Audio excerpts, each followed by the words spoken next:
Hello viewers, कैसे हो आप सब लोग। स्वागत है आपका मेरे YouTube channel study with doctor Pawan Oberoi पर। मैं doctor Pawan Oberoi, Bhagwati college Meerut. Viewers, आज इस वीडियो में मैं आपके लिए फिर से दो तरीके के क्वेश्चन लेके आया हूँ। एक तो जो यूजीसी एनटीए नेट का जो आपका फर्स्ट पेपर होता है उससे रिलेटेड कुछ क्वेश्चंस लेकर के आया हूँ। ठीक है, काफ़ी सारे क्वेश्चंस हैं इसमें, लगभग 159 क्वेश्चंस हैं। ठीक है, जो हमारा एनटीए नेट के फर्स्ट पेपर में आता है। एक तो हायर एजुकेशन के क्वेश्चंस आते हैं, है ना, और दूसरा जो आपके आईसीटी के क्वेश्चंस आते हैं, और तीसरा कुछ नॉर्मल क्वेश्चंस आते हैं जिनके बारे में हमें पता होना चाहिए। और तीसरा ये यूनिट जो चौधरी चरण सिंह यूनिवर्सिटी में बीए थर्ड ईयर में जो एजुकेशन है उसका जो आपका फिफ्थ पेपर है, new trends and innovation in education and management, तो इसकी जो है यूनिट नंबर 2 भी कवर्ड होती है। तो ये दो तरीके से मैं वीडियो अपलोड कर रहा हूँ ताकि एनटीए नेट वाले जो हैं या जिन्होंने पीजीटी का भी फॉर्म भरा हुआ है वो लोग भी, ठीक है, तैयारी कर सकें। और ये आपको मेरी दोनों प्लेलिस्ट में मिलेंगे, एनटीए नेट के फर्स्ट पेपर वाली प्लेलिस्ट में ही मिलेंगे, और जो बीए एजुकेशन की है ये न्यू ट्रेंड्स वाली, ठीक है, तो इसकी भी प्लेलिस्ट में मिलेंगे। तो ऐसे क्वेश्चंस का कलेक्शन है तो जो बहुत ही ज़्यादा इम्पोर्टेंट है। एक यूनिट रह गई है बीए थर्ड ईयर की, तो इस एक यूनिट को भी मैं जो है आपको कवर करवा दूंगा। ठीक है, इससे पहले मैं बताना चाहूँगा कि अगर आप मेरे चैनल पर नए हैं या फर्स्ट टाइम देख रहे हैं तो मेरा channel study with doctor Pawan Oberoi जरूर सब्सक्राइब कर लीजिएगा, लाइक और शेयर भी करते रहिएगा अपने फ्रेंड सर्कल में, और इसकी प्लेलिस्ट आप विजिट करिएगा। मेरी प्लेलिस्ट में आपको बहुत सारी वीडियो मिलेंगी। कल भी मैंने एक प्रैक्टिस सेट नंबर 3 जो था वो अपलोड किया है, जो स्पेशली एनटीए नेट के लिए और हायर एजुकेशन से रिलेटेड है, क्योंकि यूपी में डिग्री कॉलेजेस की जो वैकेंसीज निकली है अभी, ठीक है, तो उसका आप देखते हैं 2-3 महीने बाद कब एग्ज़ाम होता है। तो उसमें काफ़ी सारे क्वेश्चंस का, बहुत ही अच्छे क्वेश्चंस का वो कलेक्शन था, 100 क्वेश्चंस का। तो मैं डेली कोशिश करूंगा कि आपको जो है प्रैक्टिस सेट उसमें करा दिया जाए। ठीक है व्यूअर्स, चलिए डिस्कस करते हैं। थोड़ा सा स्पीड हाई रखूंगा क्योंकि क्वेश्चंस बहुत ज़्यादा हैं, वीडियो बहुत ज़्यादा बड़ी हो जाती है ना। तो ये पूरी यूनिट भी है और 159 क्वेश्चंस भी हैं। इसमें से कुछ क्वेश्चन रिपीट भी हो सकते हैं क्योंकि मैं मॉडल टेस्ट पेपर में वो करवा भी चुका हूँ। ठीक है, और सीसेस यूनिवर्सिटी मेरठ का 2019 का और 20 का क्वेश्चन पेपर भी मैं सॉल्व करवा चुका हूं, तो उसमें भी आए हुए क्वेश्चंस को इसमें इंक्लूड किया गया है। ठीक है, चलिएगा। नंबर फर्स्ट है, निरक्षरता उन्मूलन के हित में कौन सा कार्यक्रम प्रभावी हो सकता है। तो देखिए, नुक्कड़ नाटक, निःशुल्क और अनिवार्य प्राथमिक शिक्षा और गाँव में साक्षरता शिविर लगाना, तो ये उपयुक्त सभी, ठीक है, ऑप्शन डी करेक्ट है। तो तीनों ही ऑप्शन जो है बिल्कुल सही है। मॉडल नियमों के अनुसार एक उच्च प्राथमिक विद्यालय को आवास में कितने किलोमीटर के अंतर पर स्थित होना चाहिए। 2, जिला प्राथमिक शिक्षा कार्यक्रम प्रारंभ हुआ था, इंपॉर्टेंट है, सन 1994 में। शिक्षा के अधिकार अधिनियम हमारे संविधान के किस अनुच्छेद का विस्तार है। 45 का, ध्यान रखेंगे, बहुत इंपॉर्टेंट है। भारतीय संविधान का कौन सा अनुच्छेद शिक्षा का अधिकार 2009 का आधार है। तो वो है अनुच्छेद 45। ICDS का पूरा नाम क्या है। तो वो है इंटीग्रेटेड चाइल्ड डेवलपमेंट स्कीम। ठीक है, integrated child development scheme. ECCE का पूरा नाम क्या है। Early childhood care and education. ठीक है, early childhood care and education. पूर्व बाल्यावस्था देखभाल व शिक्षा केंद्रों की स्थापना कब हुई। सन 1986 में। ऑपरेशन ब्लैक बोर्ड भी सन 1986 में हुआ था स्टार्ट। पूर्व बाल्यावस्था देखभाल व शिक्षा केंद्रों की स्थापना किसकी सिफारिश के बाद हुई। राष्ट्रीय शिक्षा नीति 1986 की। संविधान की धारा 45 का संबंध है। अनिवार्य एवं निःशुल्क सार्वभौम शिक्षा से। संविधान की धारा 45 के अंतर्गत किस आयु तक के बालकों के लिए निःशुल्क तथा अनिवार्य शिक्षा की बात कही गई है? 14 वर्ष की आयु के बालकों के लिए। प्रथम भारतीय पूर्व प्राथमिक विद्यालय की स्थापना किसने करी? ठीक है, प्रथम भारतीय पूर्व प्राथमिक, ठीक है, वो करी गिज्जू भाई ने। DPEP का पूरा नाम क्या है? District primary education programme. देखिए, PEP का मोस्टली लोग जानते हैं कि प्राइमरी एजुकेशन प्रोग्राम होता है, D फॉर डिस्ट्रिक्ट हो गया है ना, तो डिस्ट्रिक्ट प्राइमरी एजुकेशन प्रोग्राम। शिशुओं की देखभाल और शिक्षा इस आयु वर्ग के लिए है, 0 से 6 वर्ष के लिए। समन्वित बाल विकास सेवा, जिसे हम शॉर्ट में ICDS कहते हैं, ठीक है, कार्यक्रम कब आरंभ हुआ? सन 1975 में। ICDS के अंतर्गत कौन सा आयु वर्ग आता है? 0 से 6 वर्ष। निम्नलिखित में से कौन से संविधान अधिनियम द्वारा संविधान में अनुच्छेद 21A सम्मिलित कर 6 से 14 वर्ष उम्र के सभी बच्चों के लिए शिक्षा का अधिकार मौलिक अधिकार बना? बहुत ही इंपॉर्टेंट क्वेश्चन है। देखिए, वो तो 86वां तो संशोधन हुआ था और 2002 में हुआ था, तो इसमें 2 क्वेश्चन है, 86वां संशोधन और 2002 में, ठीक है। सर्व शिक्षा अभियान का प्रारंभ किस वर्ष हुआ? सन 2001 में। सर्व शिक्षा अभियान SSA शॉर्ट में कहते हैं, तो उसका उद्देश्य है, वो है प्रारंभिक शिक्षा का सार्वभौमिकरण। प्रथम बालवाड़ी संस्था स्थापित की गई थी सन 1945 में। बालवाड़ी के संस्थापक कौन है? तो वो है ताराबाई मोदक, ठीक है, ताराबाई मोदक। बालवाड़ी का मुख्य उद्देश्य था, तो वो था छोटे बच्चों को विद्यालय तथा घर पर शारीरिक एवं मानसिक विकास के लिए आवश्यक सुविधाएं उपलब्ध करवाना। बालवाड़ी संस्थाओं को महत्वपूर्ण एवं उपयोगी माना जाता है। क्यों?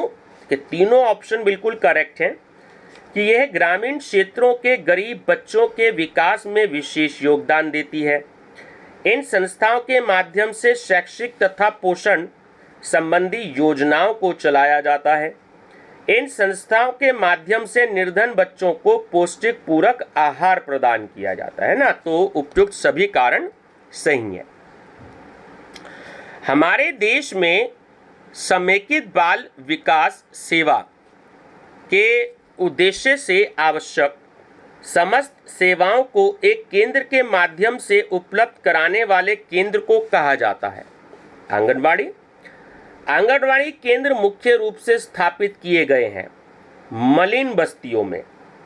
आंगनबाड़ी संस्था में मुख्य भूमिका निभाई जाती है आंगनबाड़ी कार्यकर्त्री द्वारा, ठीक है, आंगनवाड़ी कार्यकर्त्री द्वारा भूमिका निभाई जाती है। किसकी? एक बहुउद्देशीय कार्यकर्त्री की।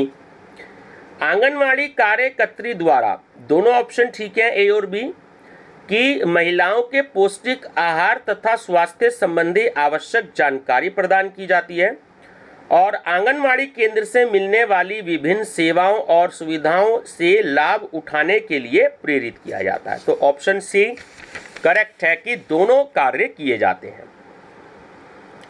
आंगनवाड़ी के संबंध में निम्नलिखित में से कौन सा कथन सत्य है? असत्य है। तो आंगनवाड़ी केंद्र केवल ग्रामीण क्षेत्रों में खोले गए हैं, नहीं, ये ना गलत है। एक्चुअली ये शहरी और ग्रामीण दोनों क्षेत्रों में खोले गए हैं, ठीक है। प्रथम क्या है? एक गैर सरकारी संगठन है। प्रथम के विषय में क्या सत्य है?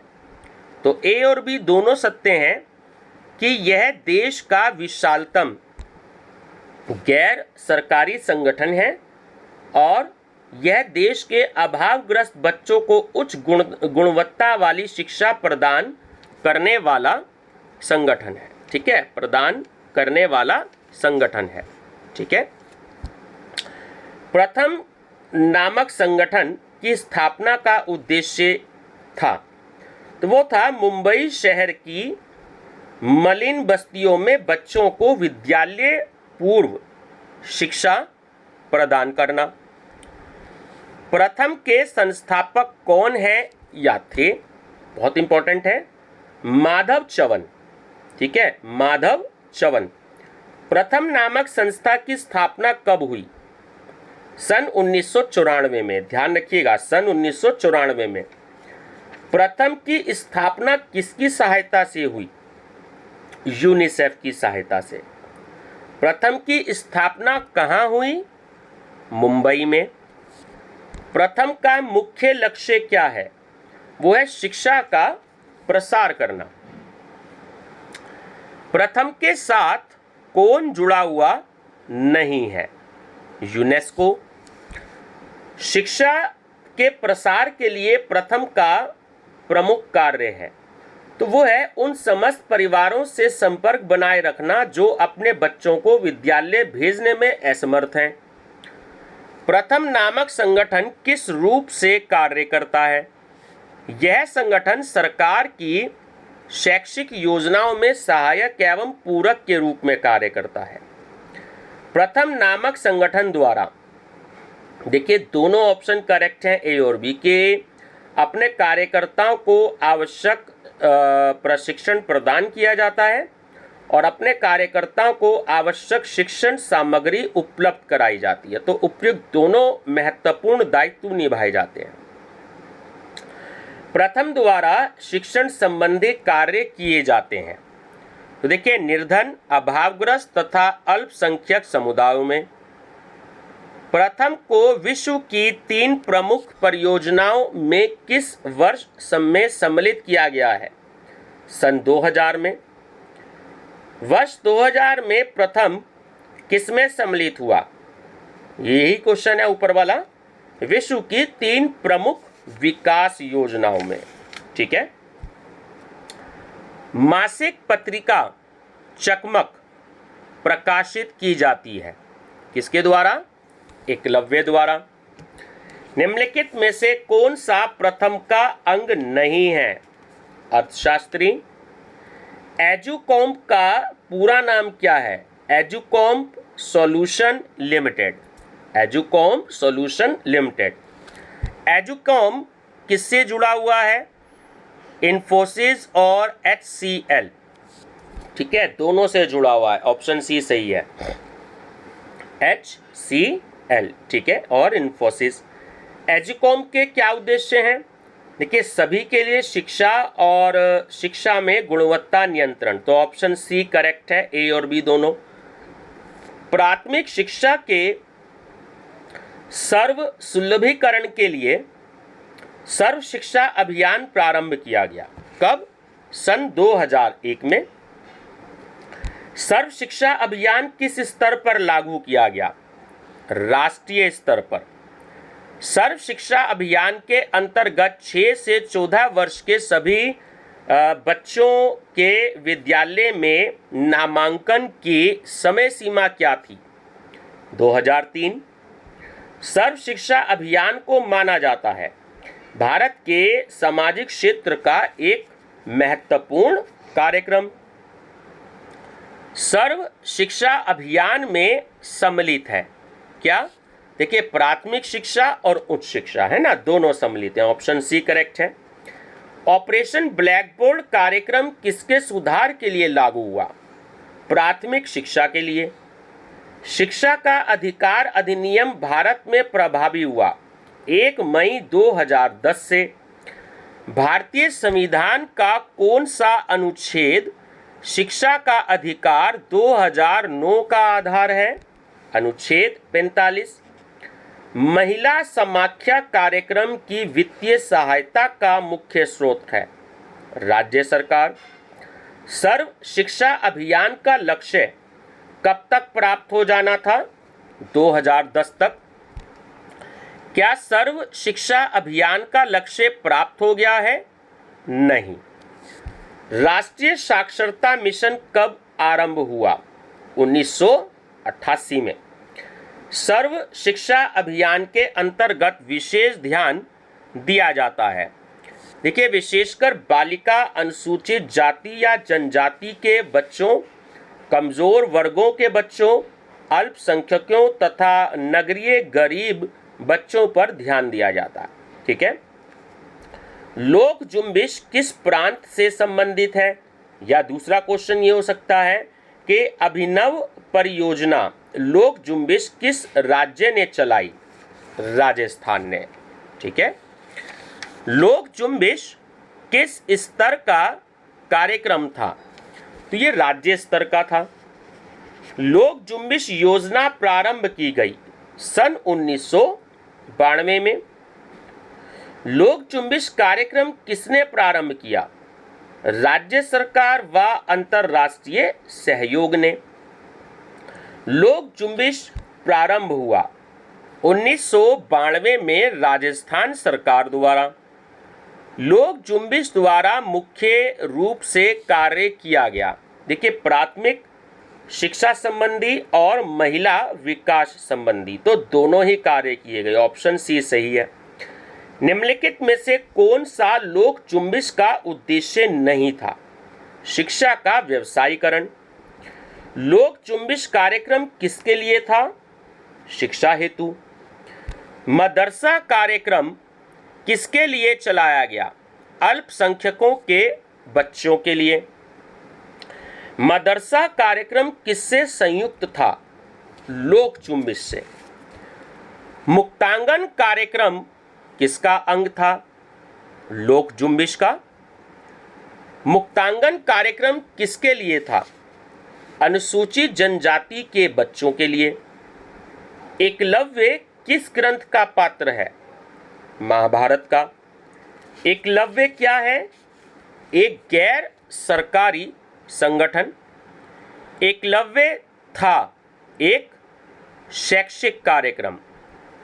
एकलव्य की स्थापना कब हुई? सन 1982 में। एकलव्य कार्यक्रम का स्तर क्या था? राज्य स्तर। एकलव्य संगठन कहाँ पंजीकृत है? मध्य प्रदेश में।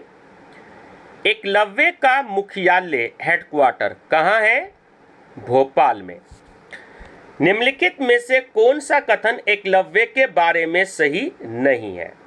कि इसका मुख्यालय यानी हेडक्वार्टर दिल्ली में है ना, हमने अभी ऊपर वाले क्वेश्चन में पढ़ा कि भोपाल में है। ठीक है। निम्नलिखित में से कौन सा एकलव्य का उद्देश्य है? तो वो है शैक्षिक प्रकाशन एवं शोध। एकलव्य द्वारा शिक्षण के अतिरिक्त किया जाने वाला कार्य है, तो वो है बाल उपयोगी पुस्तकें एवं पत्रिकाएं प्रकाशन का कार्य। महिला समाख्या कार्यक्रम की सिफारिश किसने की? राष्ट्रीय शिक्षा नीति ने।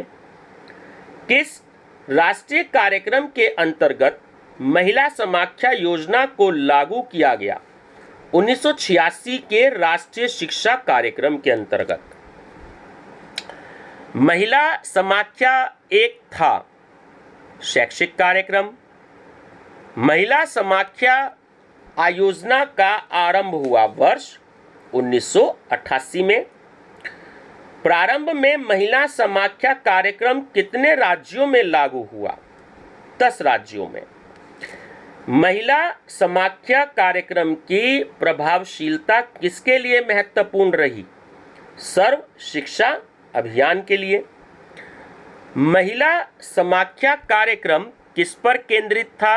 या महिला समाख्या कार्यक्रम किसके लिए बनाया गया था?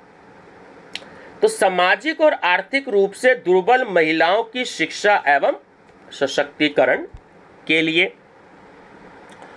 मॉडल नियमों के अनुसार एक प्राथमिक विद्यालय को आवास से कितने किलोमीटर के अंतर पर होना चाहिए स्थित? 3।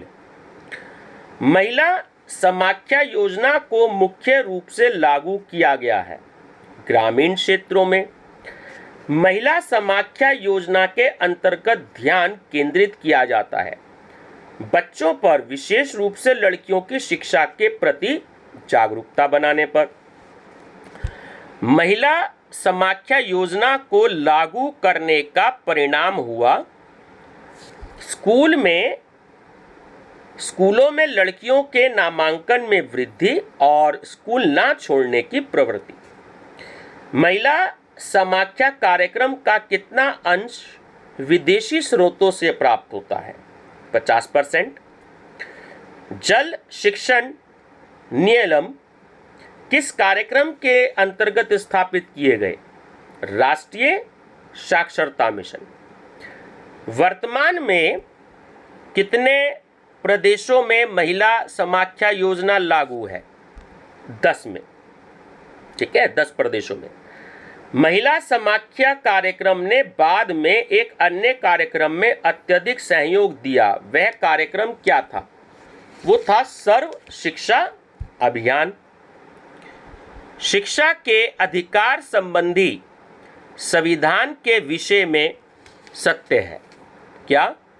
दोनों ऑप्शन करेक्ट है कि यह 2002 के संविधान का 86वां संशोधन है और शिक्षा के अधिकार को 86वें संविधान संशोधन के अनुच्छेद 21A में सम्मिलित किया गया है। ठीक है।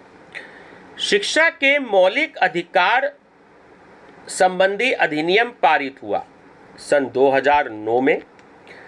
किस संविधान संशोधन द्वारा शिक्षा का अधिकार मौलिक अधिकारों में सम्मिलित किया गया? 86वां। शिक्षा को समवर्ती सूची में किस संविधान संशोधन द्वारा लाया गया? 42वें। शिक्षा का अधिकार के अंतर्गत आने वाला आयु वर्ग कौन सा है? 6 से 14 वर्ष।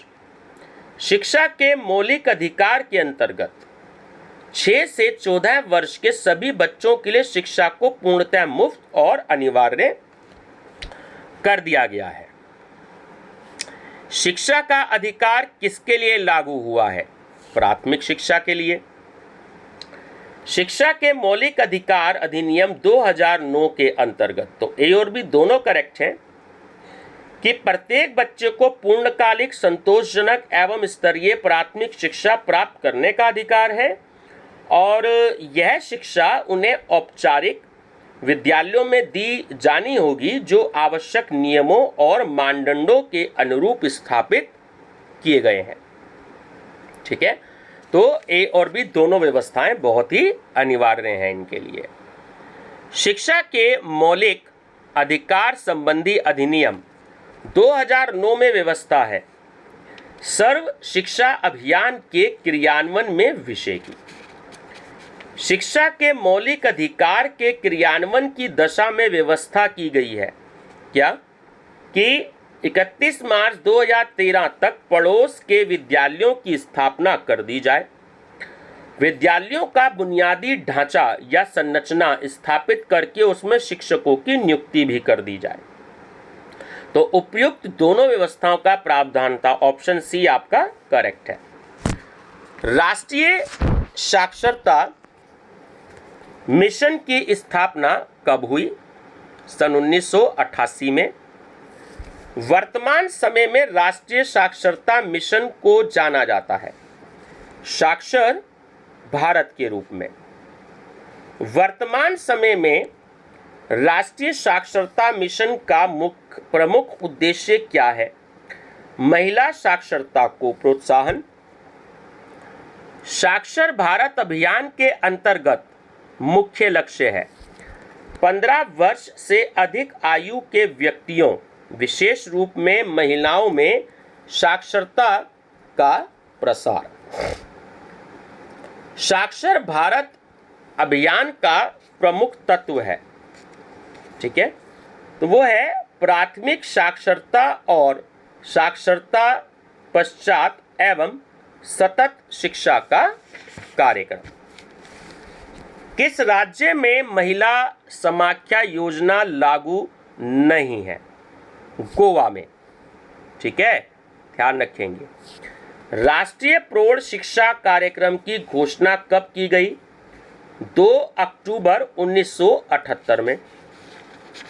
जल शिक्षण नियम किस कार्यक्रम के अंतर्गत स्थापित किए जाते थे?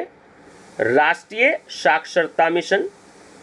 राष्ट्रीय साक्षरता मिशन का आरंभ किसके लिए किया गया? प्रौढ़ शिक्षा के लिए। प्रौढ़ शिक्षा से आशय है देश के प्रौढ़ व्यक्तियों को शिक्षित करने की प्रक्रिया। प्रौढ़ शिक्षा क्यों आवश्यक है? तीनों कारण बिल्कुल सही हैं। निरक्षरता उन्मूलन के लिए, राष्ट्रीय विकास के लिए और लोकतंत्र की सफलता के लिए। तो ऑप्शन डी करेक्ट है ये सभी। प्रौढ़ के अंतर्गत कौन सा आयु वर्ग आता है? 15 से 35 वर्ष। ठीक है। प्रौढ़ शिक्षा का निर्धारित उद्देश्य है उन प्रौढ़ों को शिक्षा के विकल्प प्रदान करना जो पढ़ाई के अवसर गंवा चुके हैं और औपचारिक शिक्षा की आयु पार कर चुके हैं। ठीक है। राष्ट्रीय प्रौढ़ शिक्षा संस्थान की स्थापना कब हुई? 1991 में। प्रौढ़ शिक्षा के माध्यम से किस प्रकार का ज्ञान प्रदान किया जाता है? जीवनोपयोगी पर ज्ञान। वर्तमान समय में प्रौढ़ शिक्षा को स्वीकार किया जाता है सामाजिक शिक्षा के रूप में। निम्नलिखित में से कौन सी प्रौढ़ शिक्षा की समस्या है? एक तो उद्देश्यों का निश्चित ना होना, दूसरा प्रशासन का अलगाव या विमुखता। तो दोनों ही है, ऑप्शन सी करेक्ट है। नवोदय विद्यालय की स्थापना का उद्देश्य है, ठीक है, तीनों ही है कि शिक्षा की व्यवस्था समानता के आधार पर करना, माध्यमिक स्तर पर शिक्षा की गुणवत्ता का विकास करना, और सी प्रतिभाशाली बालकों को अपनी योग्यता विकसित करने के अवसर सुलभ कराना। तो ऑप्शन डी करेक्ट है ये सभी, है ना, उपयुक्त सभी। हमारे देश में सामाजिक शिक्षा को सफल बनाने के लिए सर्वाधिक आवश्यक उपाय है, वो है निरक्षरता उन्मूलन को प्राथमिकता देना। नवोदय विद्यालयों की स्थापना किसकी सिफारिशों के आधार पर हुई? राष्ट्रीय शिक्षा नीति 1986। नवोदय विद्यालय को अन्य किस नाम से भी जाना जाता है? वो है प्रगति मूलक विद्यालय। नवोदय विद्यालयों की स्थापना की गई है विशिष्ट प्रतिभाशाली बालकों की तीव्र प्रगति हेतु अच्छी शिक्षा बिना आर्थिक भार के देने के लिए। ठीक है। शिक्षा से बुद्धि का विकास होना चाहिए, व्यक्ति का विकास नहीं होना। शिक्षा से बुद्धि का विकास होना चाहिए, व्यक्ति का विकास होना चाहिए। तदुपरांत कौशल अथवा हुनर और पैसा कमाने की क्षमताएं स्वतः अस्तित्व में आ जाती हैं। तो नवोदय विद्यालयों की स्थापना के संदर्भ में यह स्पष्टीकरण प्रस्तुत किया था किसने? तत्कालीन प्रधानमंत्री राजीव गांधी जी ने। निम्नलिखित में से कौन सा कथन नवोदय विद्यालयों के संबंध में असत्य है? यह है ICSE बोर्ड से संबंधित है ना, ये CBSE बोर्ड से संबंधित है एक्चुअली।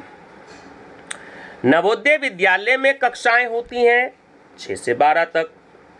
नवोदय विद्यालय समिति के चेयरमैन कौन होते हैं? मानव संसाधन विकास मंत्री। नवोदय विद्यालय किस बोर्ड से संबंधित है? CBSE बोर्ड से। नवोदय विद्यालय में किस आधार पर प्रवेश होता है? लिखित परीक्षा। नवोदय की निम्नलिखित में से किस राज्य में जवाहर नवोदय विद्यालय नहीं है? तमिलनाडु में। नवोदय विद्यालय की शैक्षिक प्रक्रिया में प्रयास किया जाता है। बालकों में साहसिक सहभागिता का विकास करना।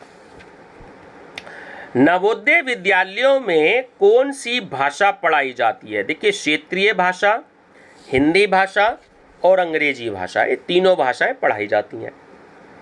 ऑपरेशन ब्लैक बोर्ड का प्रारंभ किस वर्ष हुआ?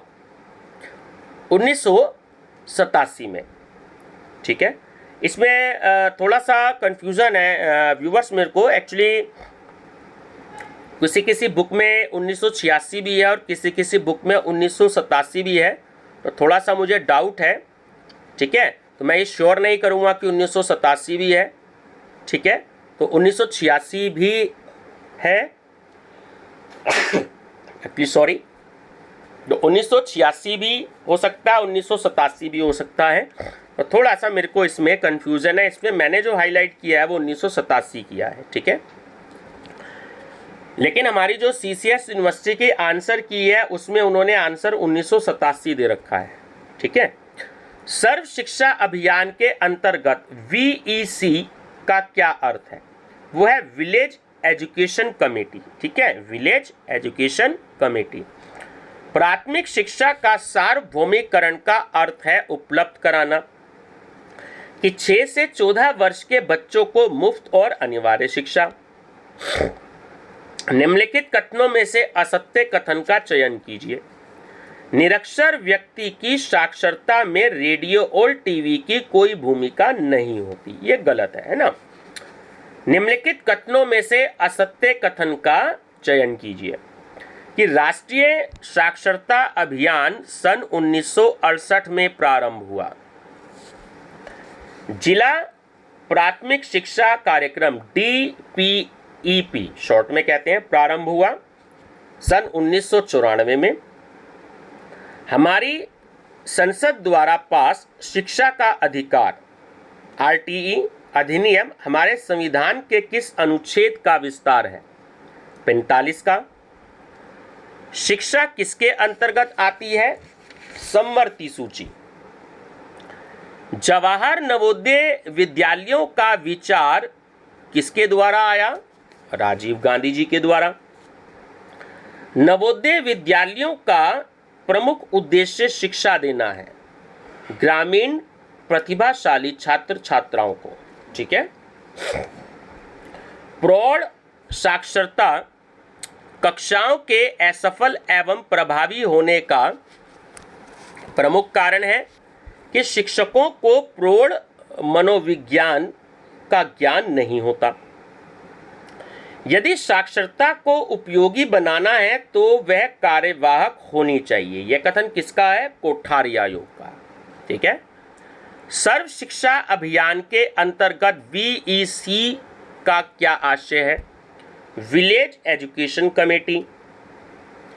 14 वर्ष तक के बच्चों की अनिवार्य एवं निःशुल्क शिक्षा का निर्देश संविधान के किस अनुच्छेद में किया गया है? 45वें में। शिक्षा को समवर्ती सूची में कब लाया गया? सन 1976 में।